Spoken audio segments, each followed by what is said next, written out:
Oo. No? Kaya sabi ni ano, di ba? Accessible. Ay, hindi naman.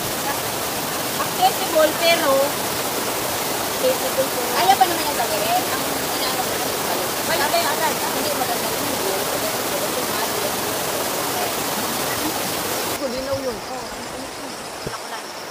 Ayan guys, yung isang falls dapat puntahan namin. Kaso, hindi pwede. Ayaw ko. Tapos sa kabila, dito naman. Kaya tayo sa taas para makita.